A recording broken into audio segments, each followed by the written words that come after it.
السلام عليكم ورحمة الله وبركاته. ازيكم يا حبايبي في الله؟ عاملين يا رب تكونوا بخير. اللهم صل وسلم وبارك عليك يا حبيبي يا رسول الله. معاكم فيديو جديد من قناة دينا ريان. قبل ما تبتدي الفيديو اول حاجة كده اعملي لايك واشتراك للقناة وتفعيل الجرس عشان يوصلك كل جديد وتعليق حلو منكم عشان يشجعني ويحفزني. تاني حاجة ندعي لاخواتنا في فلسطين، اللهم اشف مرضاهم وارحم موتاهم يا رب، اللهم امين. اللهم نصر عاجلا غير اجلا، اللهم عز الاسلام والمسلمين.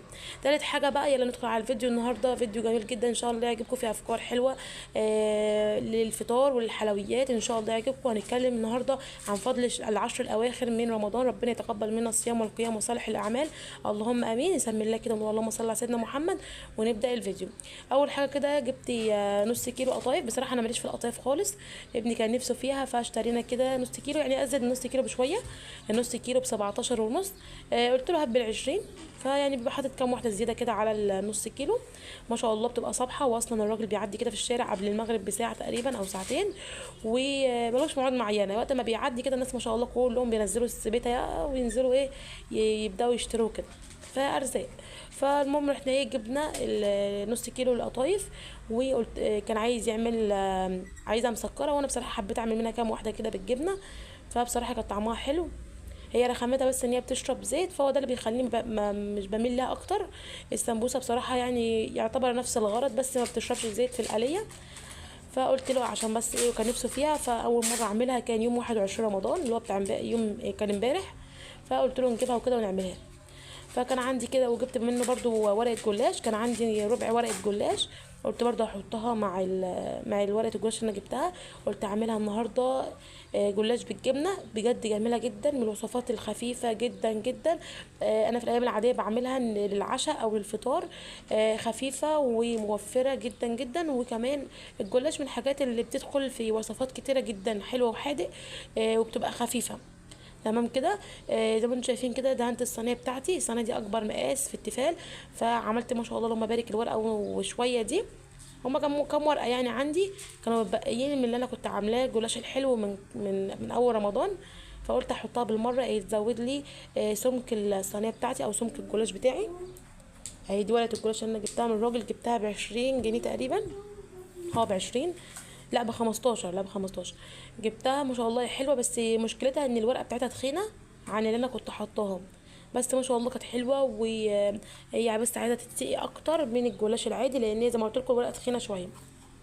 ما بين الورقه والتانيه كده ببدا ادهن. زي ما انتم شايفين الخليط ده انا حاطه بضايه، وحاطه نص كوبايه لبن عليها نص كوبايه ميه، وحاطه مع يعني قليبين زبده كبار مسيحاهم، وحطيت عليهم اللبن وحطيت عليهم البيض وحطيت عليهم رشه ملح ورشه فلفل اسمر.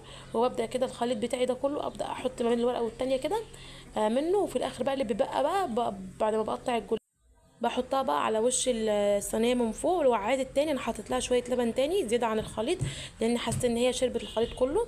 وبعد كده بحطها بقى في فرن رف اوسط من تحت، واول ما بتحمر كده ما الاقي من الجوانب احمرت بشغل الشوايه من فوق، وبس كده بتبقى احلى صينيه جلاش. حطيت جبنه، بحب احط الجبنه عبور اسمها ايه دي، رودس، اللي هي بالجبنه الرومي، بتديها نكهه حلوه قوي بتسيح كده جواها. وكنت حاطه بقى تقطيع كده فلفل الوان صغير، كان مديها نكهه اكنها بيتزا بالظبط. عندك زيتون، عندك لانشون، عندك بسطرمه، عندك اي بواقي جبن بتتحط في الصينيه دي. عايزه لكم صينيه يعني بيدخل فيها كل بواقي التلاجة، وبتطلع تحفه جدا، يعني شبيهه شويه للبيتزا. بس كده هحط بقى ادهن او هحط الطبقه بتاعه الجبنه والفلفل. وبعد كده هتشوفوا برضو انا هعمل ايه زي ما قلت لكم الوصفه بالظبط. ندخل بقى على ايه، على فضل العشر الاواخر من رمضان.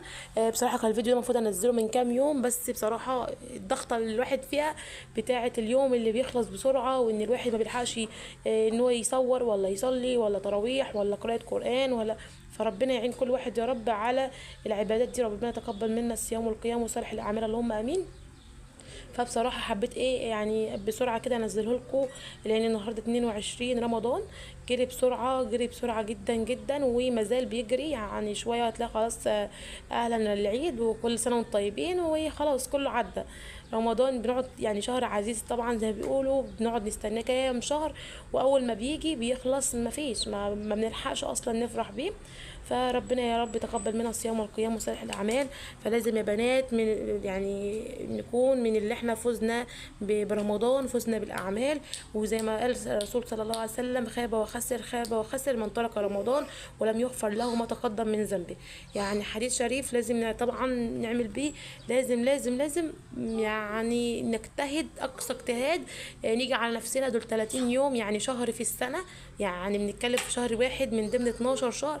فاحنا لو اجتهدنا وجينا على نفسنا الشهر ده مش هيبقى حاجة في يعني طول السنة بنعمل ذنوب وبنعمل طبعا كلنا يعني فينا بلاوي. فاحنا ايه الشهر ده اللي ربنا بيقول لكم ما تخلوش يعدي كده هباء. فسيدنا محمد صلى الله عليه وسلم قال في حديث شريف: يعني خاب وخسر من ترك رمضان ولم يغفر له ما تقدم من ذنبه.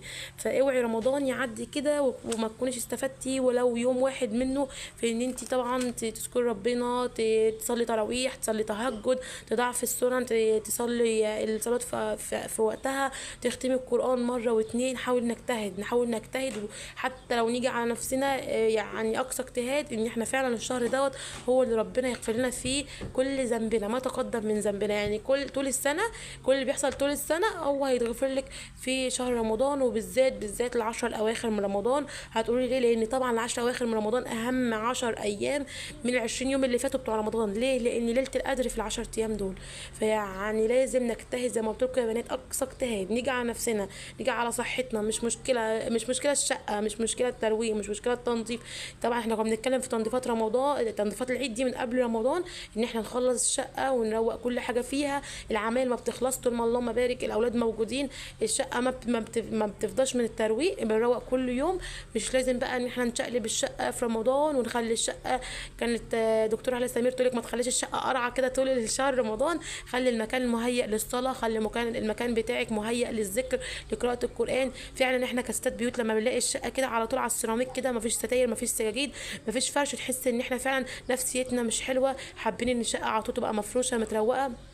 طول ما الشقه مش متروقه مش مفروشه تحس ان هي مش متروقه، مهما كانت نظيفه بتحسها مش متروقه. فلازم نكون مهيئين رمضان بالذات العشر الاواخر ان احنا بنفضل قلبين فوم الشقه وبنعمل كحكه وبنعمل بسكوت وبنمسح وبنعمل. ما بقولكوش ان احنا نقطع عاده لينا، بس نحاول قد ما نقدر ان الايام العشر الاواخر دول تكوني مفضيه نفسك فيهم.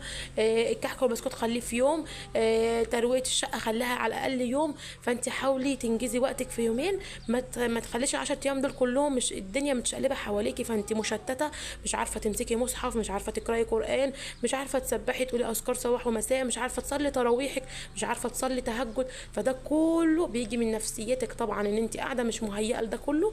طبعا طول ما الدنيا نظيفه، الدنيا مفروشه، حتى مصليتك بتصلي التراويح بتصليها بخشوع، بتصلي التهجد بالليل كده في خشوع.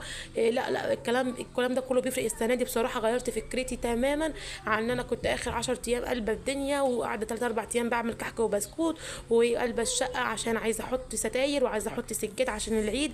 احنا بنهيئ نفسنا رمضان مش بنهيئ نفسنا للعيد. فانتوا حاولوا يا بنات على قد ما تقدروا ان انتوا تغيروا فكره ان احنا فعلا العادات والتقاليد الخاطئه اللي احنا كنا بنعملها السنين اللي فاتت دي كلها. فربنا يتقبل منا يا رب. فايه الخطوات اللي احنا لازم نعملها في العشر الاواخر دول؟ هقول لكم دلوقتي، بس هقول لكم انا بعمل ايه دلوقتي. جبت القطايف، عملت نصها كده زي ما قلت لكم حلو، حطيت سوداني كده يعني دقيته دقه بسيطه، وحطيت عليه جوز هند ومعلقه سكر، وبدات كده حشيت القطايف بتاعتي بالحلو يعني عشان هقليها وابدا انزل بيها بالشربات. الشربات بتاعها خفيف، كوبايه سكر قصادها كوبايه ميه، وبتغلي غلوتين على النار وبطفي عليها بس كده. حابه تحطي فانيليا تمام. والقطايف اللي هي اللي بالجبنه بقليها بس كده وخلاص. وزي ما انتم شايفين هتشوفها في الاخر عامله ازاي. نرجع بقى لكلامنا المهم اللي هو ازاي نستغل العشر الاواخر من رمضان. ربنا يتقبل يا رب. اول حاجه يا بنات الادعيه. ادعي. بصوا في اوقات كتير قوي لاستجابه الدعاء، منها ان انت وانت جايه تفطري، منها ما بين الاذان والاقامه، ومنها اللهم صل على سيدنا محمد في التراويح، ومنها في صلاه الوتر بعد ما بتسكتي بعد ما بتركعي بتقومي كده بترفعي ايدك لربنا وتدعي بما شئتي بقى. ادعي بكل حاجه انت عايزاها.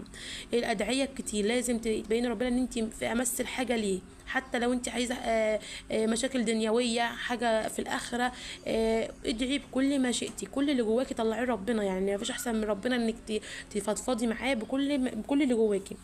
اللهم صل على محمد. تاني تدعي بقى ادعيه اللي هي بتاعت العشر الاواخر من رمضان مهمه جدا. اول دعاء اللهم انك عفو كريم تحب العفو فاعف عنا. الدعاء دوت ما تسيبوش العشر الاواخر من رمضان، قوليه في كل صلاه، في كل سجده، في كل ركعه، قوليه في كل وقت في يومك في العشر الاواخر. تاني دعاء اللهم اتنا في الدنيا حسنه وفي الاخره حسنه وقنا عذاب النار، اللهم امين. تالت دعاء اللهم اعني على ذكرك وشكرك وحسن عبادتك. رابع دعاء اللهم اعتق رقابنا الليله من النار، اللهم امين. اللهم اعتق رقابنا الليله من النار. اربع ادعيه دول اهم اربع ادعيه لازم تقوليهم في العشر الاواخر، طبعا مع الادعيه بتاعتك بقى اللي انت عايزه تدعيها. كانت دكتوره هاله سمير بتقول لك اكتبي الادعيه في ورقه عشان ما تنسيش الادعيه دي، عشان طبعا احنا مش عارفين ليله القدر ايه بالظبط، هي بتبقى ليله وتريه. كنا الاول نقول ليله ال27، طبعا هي ليله وتريه، الله اعلم هي انهي ليله بالظبط، ربنا هي اللي في العشر الاواخر من رمضان وبتبقى ليله وتريه، لكن مش محددين اليوم ايه بالظبط. فانت حاولي على قد ما تقدري الادعيه دي على طول على لسانك، مع الادعيات الاساسيه بتاعتك لازم تقولي الاربع ادعيه دول. تاني حاجه مضاعفه العبادات، يعني انت ما بتصليش سنن، لا صلي سنن. بتصلي تراويح بس، لا صلي تراويح وتهجد. التهجد ده بيتصلى بعد الساعه 12 بالليل، طبعا التراويح بعد العشاء، التهجد بعد الساعه 12 بالليل يعتبر يعني الثلث الاخير من الليل. بتصلي اتنينات، زي ما انت عايزه بقى، عايزه اتنين بس، 4 6 8 10 براحتك خالص، طبعا كله في ميزان حسناتك. التهجد ده بصراحه انا اول سنه اصليه السنه دي كنتش اعرفه خالص، فالحمد لله انا بحثت عنه وبقيت اصليه السنه دي. التهجد ده بتصلي عادي التراويح وبتختمي بالشفع والوتر، وبعد كده بعد الساعه 12، من بعد الساعه 12 لحد الفجر عندك بقى التهجد، صلي اتنينات زي ما قلت لك. اللهم صل محمد. السنن ما تنسيش السنن يا بنات، في ناس كتير بتصلي فرض وتسيب سنن، لا صلي سنن. قراءه القران مثلا مثلا في الايام رمضان العاديه كنت بتقراي جزء، لا خليه جزئين، حاولي اجتهدي. احنا قلت لكم ال10 ايام دول لازم نجتهد، اللي فوت حاجه في ال20 يوم اللي فاتوا لا اجتهد في ال10 ايام دول، ان شاء الله ربنا يتقبل منا الصيام والقيام وصالح الاعمال يا رب، اللهم امين، في الايام المفترجه. فانتوا حاولوا قد ما تقدروا ما تسيبوش اي عباده من العبادات اللي قلت لكم عليها دي، لان العشر الاواخر زي ما قلت لكم بيبقى فيها ليله القدر، ربنا يا رب يبلغنا ليله القدر اللهم امين، وتقبل منا الادعيه اللي بندعيها، ونتقبل منا الصلاه، ويتقبل منا الصيام وقراءه القران وكل شيء ان شاء الله، ربنا يتقبل منا الصيام والقيام وصالح الاعمال. بس كده زي ما انتم شايفين عملت بقى كنافه كده، بتعمل نصها بالمهلبيه ونصها ساده، عشان عندي نص بيحب كده ونص بيحب كده. فالف انا وشفا اللي كل. يا رب يكون الفيديو عجبكم النهارده واستفدتوا منه. بحبكم في الله، بس اهم حاجه ما تنسونيش بصالح دعائكم في الصلاه كده بحال ايام مفترجه، يا رب ربنا يشفي اخواتنا في فلسطين ويرحم امواتهم ويربط على قلوبهم يا رب، اللهم نصر عاجلا غير اجلا. ما تنسوش اهم حاجه تدعوا لاخواتنا في فلسطين، يا رب ربنا معاهم ويربط على قلوبهم يا رب، ونصر عاجلا غير اجلا. اللهم يعز الاسلام والمسلمين، لازم ندعي لهم يا بنات بالايام المفترجه دي، ربنا يتقبل يا رب. وكده خلاص بعد ما عملت بقى الاكل وغسلت المواعين وعملت الحلو ده بصراحه عملته بعد الفطار كمان مش قبل الفطار، كنت خلاص يعني قضي الامر بقى، كنت مش قادره، قلت بعد الفطار ابقى اعملها. وقلت بقى لما البوتاجاز معايا، عايزه اقول لكم الورق دوت الفوم ده او الفويل ده مش عارفه بتقولوا عليه ايه بصراحه، يعني اختراع، انا بحب اعمله في رمضان على طول، بيوفر عليا الوقفه بصراحه وضحك البوتاجاز وتنظيفه كل شويه. فبلمع كده بالبخه بتاعتي اللي هي الكوركس دي، وببدا كده بالفوطه ناشفه وبلمع، بيبقى زي الفل حتى لو قاليه ومبهدله الدنيا، لا بصراحه بيلمع معايا وبيخليه زي الفل، غير طبعا لما بيكون البوتاجاز لازم بقى تدعكي وصابون وليله، فبصراحه موفر عليا مجهود ووقفه كتير جدا. وخلصت كده البوتاجاز بتاعي والمواعين بتاعتي بقت زي الفل، ولمعت الرخامات والحمد لله كده كنت خلاص صلاه التراويح. وانا ما بشربش الفنجان القهوه بتاعي الا بعد صلاه التراويح، بحس كده ان هو ايه بيظبط معايا اليوم بقى خلاص كده ختموه مسك. يا ربنا يتقبل منا يا رب الصيام والقيام وصالح الاعمال. ما تنسوش يا اخواتنا في غزه بصالح اعمال بصالح دعاكم، بحبكم في الله، والسلام.